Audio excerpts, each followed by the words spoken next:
வணக்கம். சுப்ரீம் செய்திகளுக்காக இரா செல்வமணி. இன்றைய முதன்மை செய்திகள். புதுச்சேரியில் இருசக்கர வாகனம் மீது லாரி மோதிய விபத்து. தந்தை கண்முன்னே தனியார் பள்ளி மாணவர்கள் இருவர் தலை நசுங்கி உயிரிழந்த சம்பவம் பெரும் சோகத்தை ஏற்படுத்தியுள்ளது. புதுச்சேரியில் இந்தியா கூட்டணி கட்சியினர் சார்பில் அறிவிக்கப்பட்டுள்ள பந்த் போராட்டம் தேவையற்றது. இதனால் சட்டம் ஒழுங்கு சீர்குலைவு ஏற்படும். முன்னெச்சரிக்கை நடவடிக்கையாக அக்கூட்டணி கட்சியின் தலைவர்களை கைது செய்ய வேண்டும். டிஜிபி அலுவலகத்தில் அதிமுக சார்பில் மனு. புதுச்சேரி தொழிலாளர் நீதிமன்றம் தினசரி செயல்பட வேண்டும். ஒருங்கிணைந்த நீதிமன்ற தலைமை நீதிபதிக்கு புதுச்சேரி அனைத்து தொழிற்சங்கங்கள் கோரிக்கை.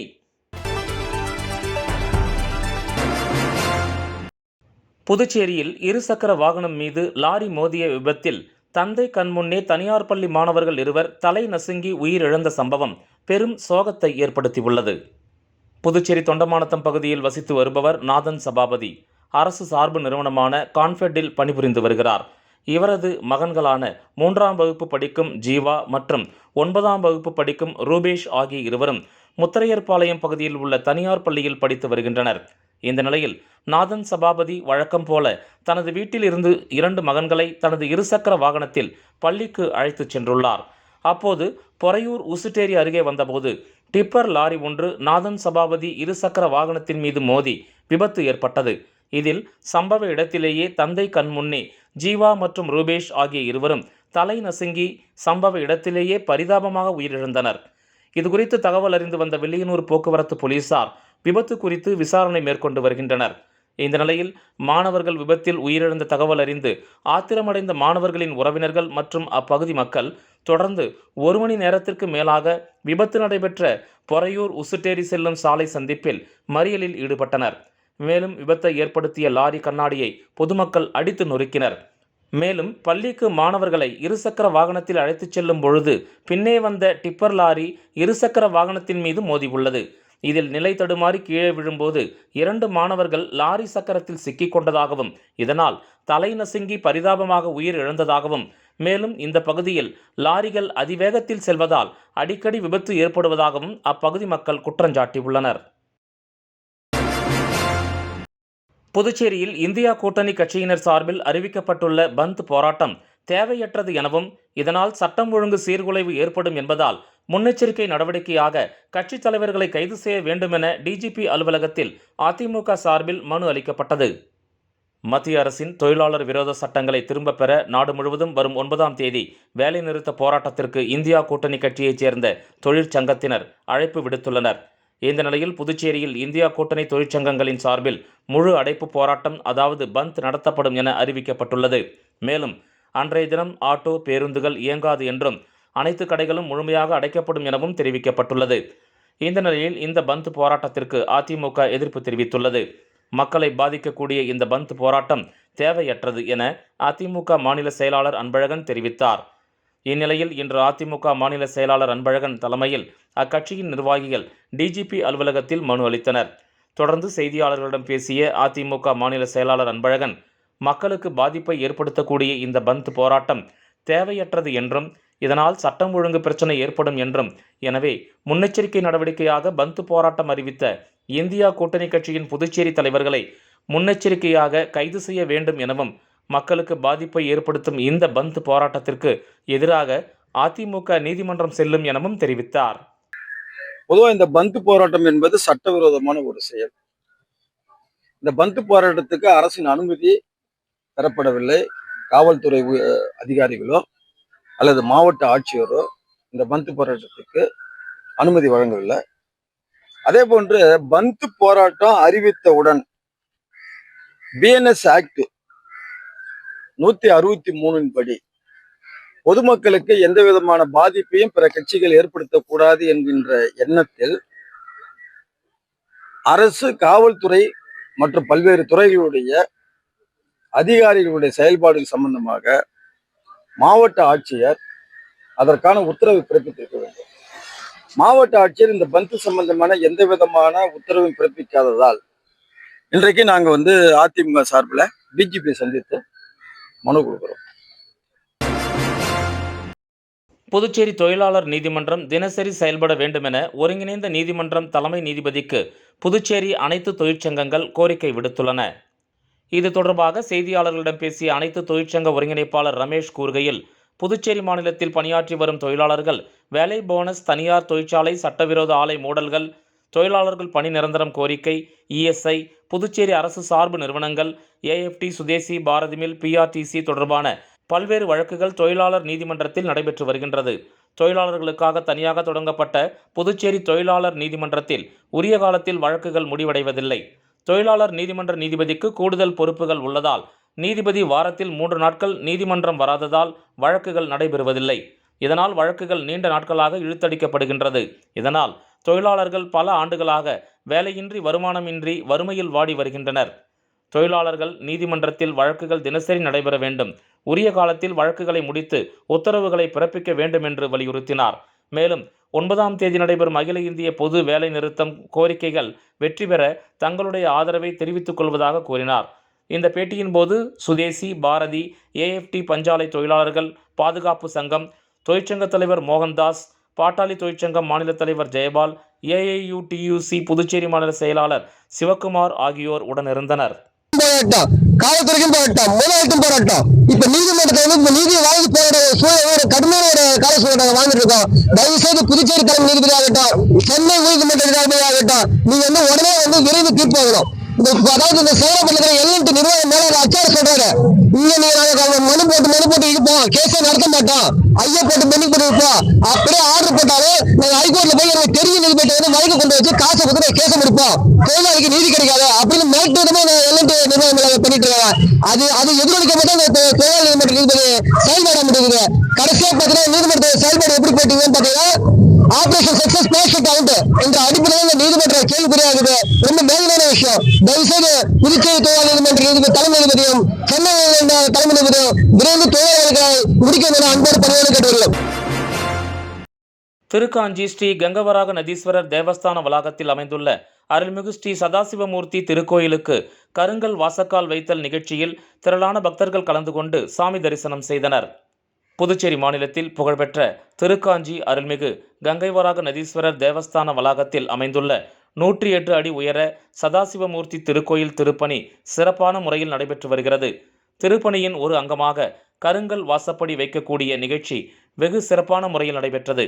காலை 6 மணிக்கு மேல் 7 மணிக்குள்ளாக வேளாண் துறை அமைச்சர் தேனி ஜெயக்குமார் ஆலோசனையின்படி அவரது துணைவியார் ஆதிலட்சுமி ஜெயக்குமார் மற்றும் பெரியோர்கள், கிராமவாசிகள் முன்னிலையில் வாசக்கால் வைக்கும் நிகழ்ச்சி வெகு சிறப்பாக நடைபெற்றது. இந்த நிகழ்ச்சியில் சுற்றுவட்டார பகுதியைச் சேர்ந்த ஏராளமான பக்தர்கள் கலந்து கொண்டு சாமி தரிசனம் செய்தனர். மேலும் இவ்வாலயத்தில் திருப்பணியானது வெகு சிறப்பான முறையில் வெகு விரைவாக நடைபெற்று வருகிறது. 27 நட்சத்திரங்கள், 12 ராசிகள், 9 கிரகங்களுக்கு உண்டான ஆலயங்கள் திருப்பணியானது வெகு சிறப்பான முறையில் நடைபெற்று வருவது குறிப்பிடத்தக்கது. இந்த நிகழ்ச்சிக்கான ஏற்பாட்டினை ஆலய சிறப்பு அதிகாரி தலைமை அர்ச்சகர் சரவணன், சிவாச்சாரியார் மற்றும் திருக்காஞ்சி கிராமவாசிகள் வெகு சிறப்பான முறையில் செய்து வருகின்றனர். ஓம் நமஸ்தேஸ்து மகாபாகே ஸ்ரீபீடே சுரபூஜிதே சங்கஜக்ரகதாகஸ்தே மகாலக்ஷ்மீ நமோஸ்துதே கருடாரூಢ மகாலக்ஷ்மீ நமோஸ்துதே மகாலக்ஷ்மிகா கீனம் சர்வமங்கல மாங்கல்யே சர்வாங்கே கௌரி நாராயணீ நமோஸ்துதே மகாலக்ஷ்மிகா நமஹ சர்வமங்கல ஜீவம் தர்ஷயாமி மனோமணிம்பிகா சுமேர சதாசிவமூர்த்தி மகாலய நூதன த்வார பிரதிஷ்டா முகூர்த்தோர்கோந்தः மகாந்தோணம் கிரண்வந்து. புதுவை அரசு கல்வித்துறை நடத்தும் 4வது வட்டார விளையாட்டுப் போட்டிகளை இந்த ஆண்டு தொண்டமானத்தம் அன்சாரி துரைசாமி அரசு மேல்நிலைப் பள்ளியில் நடத்தி வருகிறது. இப்போட்டிகளின் ஒரு பகுதியாக கோடைப்பந்து போட்டி பொறையூர் ஆதித்யா வித்யாசிரமம் பள்ளியில் நடைபெற்றது. இந்த நிகழ்ச்சிக்கு போட்டியின் விளையாட்டுக்குழு தலைவரும் துணை முதல்வர் பொறுப்பு வகிக்கும் மனோன்மணி போட்டியை தொடங்கி வைத்தார். ஆதித்யா வித்யாசிரமம் பள்ளியில் முதல்வர் நடேசன் தலைமை தாங்கி சிறப்புரையாற்றினார். ஆதித்யா பள்ளியின் உடற்கல்வி இயக்குனர் அசோக் அமீர் பட்டேல் வாழ்த்துரை வழங்கினார். கண்ணகி பெண்கள் மேல்நிலைப் பள்ளியின் உடற்கல்வி விரிவுரையாளர் முரளிதரன் வரவேற்புரையாற்றினார். உடற்கல்வி ஆசிரியர் சுதந்திரம் வாழ்த்துரை வழங்கினார். இந்த நிகழ்ச்சிகளை உடற்கல்வி ஆசிரியைகள் ஷாலினி, மகேஸ்வரி, நந்தினி ஆகியோர் தொகுத்து வழங்கினர். போட்டியின் விளையாட்டுக்குழு செயலாளர் உடற்கல்வி ஆசிரியர் ரகு நன்றி கூறினார். சீனியர் ஆண்கள் பிரிவில் முதல் பரிசினை ஆதித்யா வித்யாசிரமம் பள்ளியும், இரண்டாவது பரிசினை திருக்கனூர் சுப்பிரமணிய பாரதி மேல்நிலைப் பள்ளியும், மூன்றாவது பரிசினை தொண்டமானத்தம் அன்சாரி துரைசாமி மேல்நிலைப் பள்ளியும் பெற்றன. பெண்கள் பிரிவில் முதல் இடத்தினை ஆதித்யா வித்யாசிரமம் மேல்நிலைப் பள்ளியும், இரண்டாவது பரிசினை செயின்ட் ஜோசப் க்ளூனி மேல்நிலைப் பள்ளியும், மூன்றாவது பரிசினை ப்ளூ ஸ்டார் மேல்நிலைப் பள்ளியும் பெற்றன.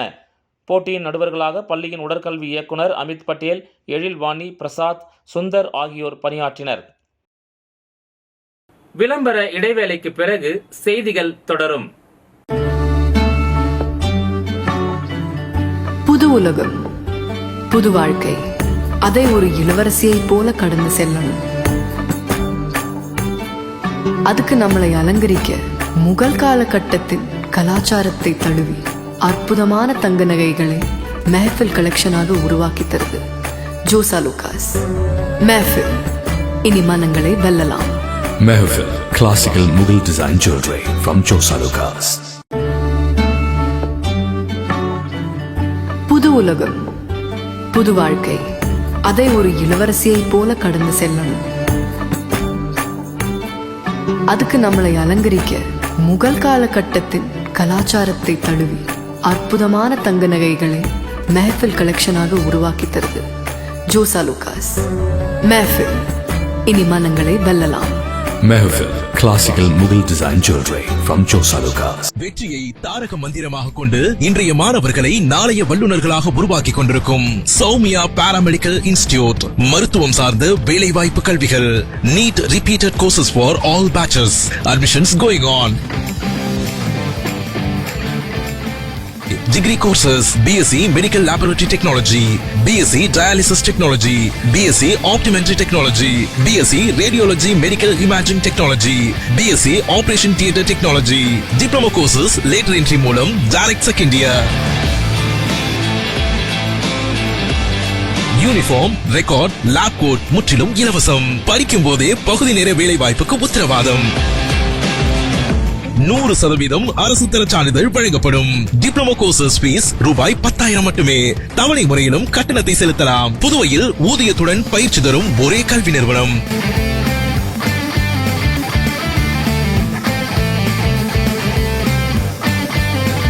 நமது Soumya paramedical institute, number 7, Koodapakkam main road, Villianur bypass, Puducherry. For contact 8220931846. புதுச்சேரியில் ஒரு பதிலளிப்பவர் ஒரு கிராமம் என்ற முன் முயற்சியின் கீழ் முதல் பதிலளிப்பவர் பயிற்சி திட்டம் இன்று வெற்றிகரமாக தொடங்கப்பட்டது. புதுச்சேரியில் இத்திட்டம் இந்திய மருத்துவ ஆராய்ச்சி கவுன்சிலின் தேசிய சுகாதார ஆராய்ச்சி முன்னுரிமை முயற்சியான ஒருங்கிணைந்த நாடு தழுவிய மாவட்ட அடிப்படையிலான அவசர மாதிரி அமைப்புக்கான செயல்படுத்துதல் ஆராய்ச்சி திட்டத்தின் ஒரு பகுதியாகும். இவை புதுச்சேரி மாவட்ட நிர்வாகம், சுகாதாரம் மற்றும் குடும்பநல சேவைகள் இயக்குநரகம், இந்தியா EMS மற்றும் ஜிப்மரின் தீக்காயங்களுக்கான சிறப்பு மையம் ஆகியவற்றின் கூட்டு முயற்சியின் மூலம் செயல்படுத்தப்படுகிறது. இந்த நிகழ்ச்சியை புதுச்சேரி மாவட்ட ஆட்சியர் குலோத்துங்கன் அவர்கள் முறையாக ஆட்சியர் அலுவலக மாநாட்டு அரங்கில் துவக்கி வைத்தார். அவர் தனது சிறப்புரையில் பேரிடர்கள் மற்றும் பெரும் அளவிலான உயிரிழப்பு சம்பவங்களின் போது பயிற்சி பெற்ற முதல் பதிலளிப்பவர்களின் முக்கியத்துவத்தை எடுத்துரைத்தனர். அவசர காலங்களில் உயிரிழப்பை குறைப்பதற்கு சமூக அளவிலான திறனை வளர்ப்பது மிக முக்கியம் என்று அவர் வலியுறுத்தினார். மேலும் இந்த முக்கியமான சமூகம் சார்ந்த பயிற்சியை தொடங்குவதில் சுகாதாரம் மற்றும் குடும்பநல சேவைகள் இயக்குநரகம், இந்தியா EMS மற்றும் ஜிப்மர் ஆகியவற்றுக்கு இடையேயான ஒருங்கிணைந்த ஒத்துழைப்பை பாராட்டினர். உள்ளூர் குடிமக்கள் மற்றும் தன்னார்வலர்களுக்கு உயிர்காக்கும் திறன்களை மேம்படுத்துவதன் பொருத்தத்தை மிஷன் இயக்குனர் NHM டாக்டர் S. கோவிந்தராஜன் மீண்டும் வலியுறுத்தினார். அவசர சிகிச்சையை குறிப்பாக கிராமப்புற மற்றும் வளங்கள் குறைவாக உள்ள பகுதிகளில் பரவலாக்குவதில் இந்த முயற்சி சரியான நேரத்தில் மற்றும் அவசியமானபடியாகும் என்று அவர் கூறினார். நாள் முழுவதும் நடைபெற்ற இந்த அமர்வில் CPRல் நடைபெற்ற பயிற்சி, மூச்சு திணறல் நிவாரணம், அதிர்ச்சி எதிர்வினை, இரத்தப்போக்கு கட்டுப்பாடு, கர்ப்பப்பை வாய் முதுகெலும்பு நிலைப்படுத்துதல் மற்றும் பாதுகாப்பான போக்குவரத்து நுட்பங்கள் ஆகியவற்றில் கவனம் செலுத்தப்பட்டது. இவை ஜிப்மர் மற்றும் இந்தியா EMSன் நிபுணர் குழுவால் எளிதாக்கப்பட்டன. இந்த நிகழ்ச்சியில் சுழலும் திறன் நிலையங்கள் உருவகப்படுத்துதல், அடிப்படையிலான காட்சிகள் மற்றும் விரிவான கற்றலை உறுதி செய்வதற்கான அறிவு சோதனைகள் ஆகியவை அடங்கும். துணை இயக்குனர் IEC doctor G. Raghunathan, 108 nodal அதிகாரி டாக்டர் R. துரைசாமி, திட்டத்தலைவர் டாக்டர் மனு ஐயன் மற்றும் இந்தியா EMS NHRP, ICMR விஞ்ஞானி மற்றும் பட்டறை ஒருங்கிணைப்பாளர் டாக்டர் சூரிய பிரசன்னன் ஆகியோர் தொடக்க உரையை நிகழ்த்தினர். தொழில்முறை உதவி வருவதற்கு முன்பு உடனடியாக உயிர்காக்கும் நடவடிக்கை எடுக்கக்கூடிய ஒவ்வொரு கிராமத்திலும் ஒரு பதிலளிப்பவர் ஒரு கிராமம் என்ற பயிற்சி பெற்ற பதிலளிப்பவரை உருவாக்குவதே இதன் நோக்கத்தை வலியுறுத்தினார். இந்த பயிற்சி திட்டம் அடிமட்ட அவசரகால தயார் நிலையில் ஒரு மைல்கல்லை குறிக்கிறது மற்றும் புதுச்சேரி முழுவதும் ஒரு மீள்தன்மை கொண்ட சமூக அடிப்படையிலான அவசரகால பதிலளிப்பு அமைப்புக்கு அடித்தளத்தை அமைக்கிறது. இந்த நிகழ்ச்சியில் 100க்கும் மேற்பட்ட தன்னார்வலர்கள் கலந்து கொண்டனர். பாரதிய ஜனதா கட்சியின் முன்னாள் மாநில செயலாளரும் மாநில தேர்தல் இணை அதிகாரியுமான வெற்றி செல்வம் உள்துறை அமைச்சர் நமச்சிவாயத்தை நேரில் சந்தித்து வாழ்த்து தெரிவித்தார். பாரதிய ஜனதா கட்சி அமைப்பு திருவிழா மூலம் பாரதிய ஜனதா கட்சி தேசிய பொதுக்குழு உறுப்பினராக தேர்ந்தெடுக்கப்பட்ட புதுச்சேரி பாரதிய ஜனதா கட்சியின் சட்டமன்ற கட்சித் தலைவரும் உள்துறை அமைச்சருமான நமச்சிவாயம் அவர்களை பாரதிய ஜனதா கட்சியின் முன்னாள் மாநில செயலாளரும் மாநில தேர்தல் இணை அதிகாரியுமான வெற்றி செல்வம் நேரில் சந்தித்து வாழ்த்துக்களை தெரிவித்து ஆசி பெற்றார். உருளையன்பேட்டை தொகுதிக்கு உட்பட்ட ராஜா நகரில் சிமெண்ட் சாலை அமைக்கும் பணியை சட்டமன்ற உறுப்பினர் நேரு பூமி பூஜை செய்து தொடங்கி வைத்தார். புதுச்சேரி உருளையன்பேட்டை தொகுதிக்கு உட்பட்ட புதுப்பாளையம் வார்டு ராஜா நகர் பகுதியில் உள்ள தியாகராஜன் வீதி, அன்னை தெரேசா வீதி, ராஜா நகர் முதல் தெரு, ராஜா நகர் 2வது தெரு மற்றும் ராஜராஜன் வீதி போன்ற வீதிகளின் சிமெண்ட் சாலைகள் மிகவும் உடைந்தும் சிதிலமடைந்தும் ஆங்காங்கே குண்டும் குழியுமாக உள்ளது என அப்பகுதி மக்களிடமிருந்து வந்த கோரிக்கையை ஏற்று உருளையன்பேட்டை தொகுதி சட்டமன்ற உறுப்பினர் நேருவின் தொடர் முயற்சியின் காரணமாக கடந்த சட்டமன்ற கூட்டத்தொடரில் இதுபற்றி கோரிக்கை எழுப்பப்பட்டு மேற்கண்ட விதிகளை ஆதிதிராவிட நலத்துறை ஆதிதிராவிடர் வரைநிலை கழகம் பேட்கோ மூலம் ரூபாய் 73 லட்சம் செலவில் புதிய சிமெண்ட் சாலை மற்றும் இருபுற கான்கிரீட் வாய்க்கால் அமைப்பதற்கான உத்தரவாதம் பெறப்பட்டு அதன்படி மேற்கண்ட ராஜாநகர் பகுதியில் உள்ள அன்னை தெரேசா வீதி, தியாகராஜன் வீதி, ராஜாநகர் முதல் தெரு, ராஜாநகர் 2வது தெரு மற்றும் ராஜராஜன் வீதி ஆகிய வீதிகளில் புதிய சிமெண்ட் சாலை மற்றும் இருபுற கான்கிரீட் வாய்க்கால் அமைக்கும் பணிகள் துவங்குவதற்கான பூமி பூஜை விழா இன்று நடைபெற்றது. இந்த பணிகளை உருளையன்பேட்டை தொகுதி சட்டமன்ற உறுப்பினர் நேரு பூமி பூஜை செய்து தொடங்கி வைத்தார். இவ்விழாவில் ஆதிதிராவிட நலத்துறை செயலர் முத்தம்மாள், ஆதிதிராவிட வரைநிலை கழகம் பேட்கோ செயற்பொறியாளர் பக்தவச்சலம், ஆதிதிராவிட நலத்துறை இயக்குனர் இளங்கோவன், ஆதிதிராவிடர் வரைநிலை கழக மேலாண் இயக்குனர் சிவக்குமார் மற்றும் இளநிலை பொறியாளர் முகுந்தன் மற்றும் உருளையன்பேட்டை தொகுதி மனிதநேய மக்கள் சேவை இயக்க பிரமுகர்களும் நிர்வாகிகளும் மேலும் ராஜா நகர், முத்தமிழ் நகர், அருந்ததி நகர் பகுதியைச் சேர்ந்த மனிதநேய மக்கள் சேவை இயக்க பிரமுகர்களும் ஊர் முக்கிய பெரியவர்கள், அப்பகுதியைச் சேர்ந்த மகளிர் மற்றும் பொதுமக்கள் பலர் உடனிருந்தனர்.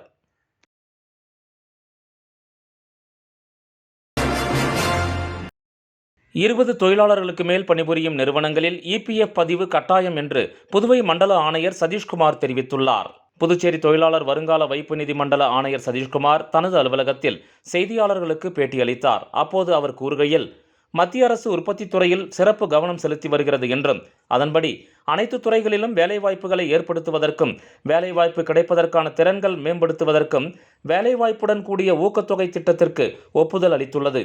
இத்திட்டத்தின் கீழ் முதல் முறையாக பணியமர்த்தப்படும் தொழிலாளிக்கு மாத ஊதியம் 15,000 ரூபாய் வரை கிடைக்கும் என்றும் மேலும் கூடுதல் வேலைவாய்ப்பை உருவாக்குவதற்காக உரிமையாளர்களுக்கு 1 முதல் 2 ஆண்டுகள் வரை ஊக்கத்தொகை வழங்கப்படும்.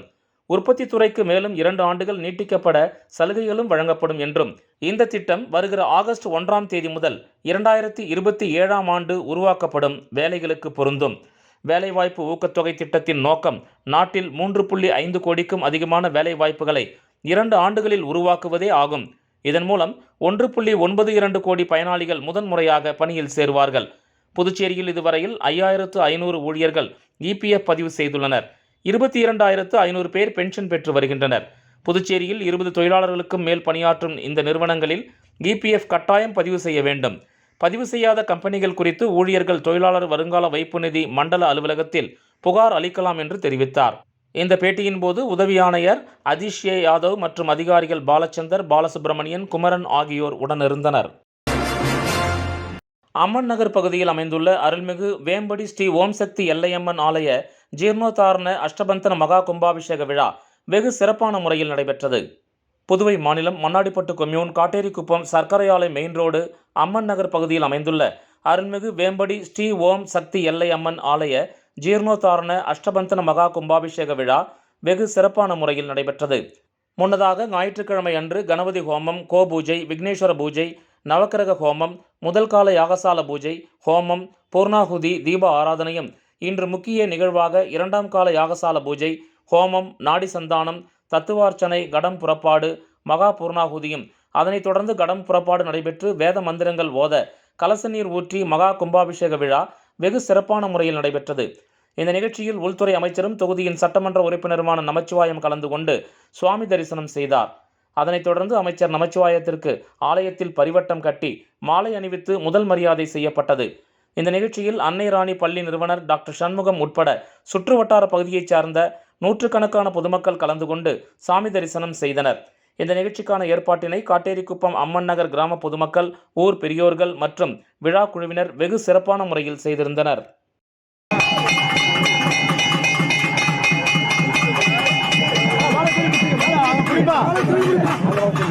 அப்படியே இருங்க, ஒரு நிமிஷம் சார், இங்க பாருங்க.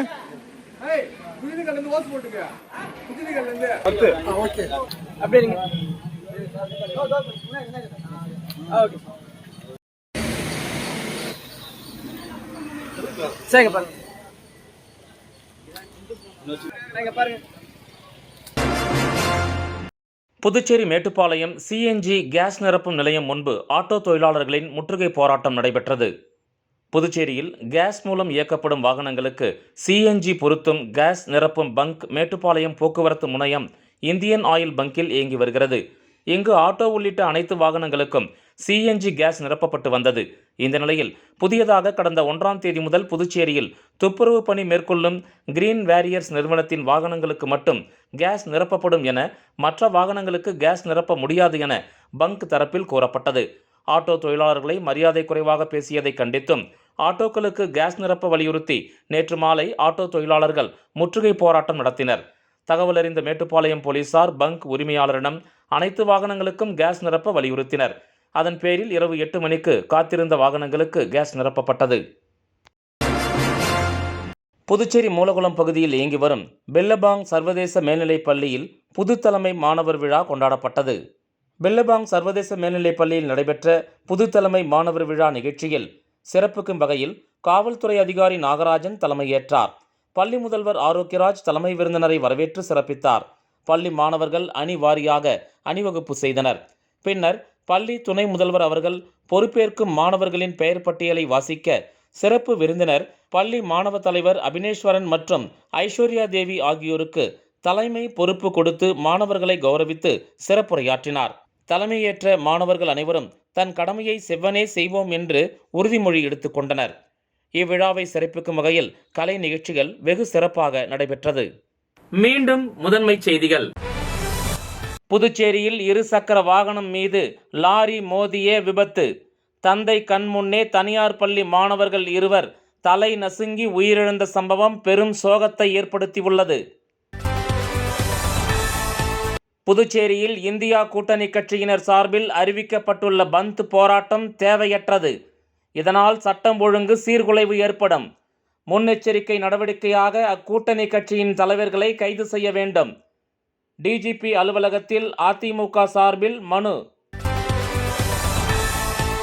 புதுச்சேரி தொழிலாளர் நீதிமன்றம் தினசரி செயல்பட வேண்டும். ஒருங்கிணைந்த நீதிமன்ற தலைமை நீதிபதிக்கு புதுச்சேரி அனைத்து தொழிற்சங்கங்கள் கோரிக்கை. இந்த செய்தி அறிக்கை இத்துடன் நிறைவு பெறுகிறது. வணக்கம்.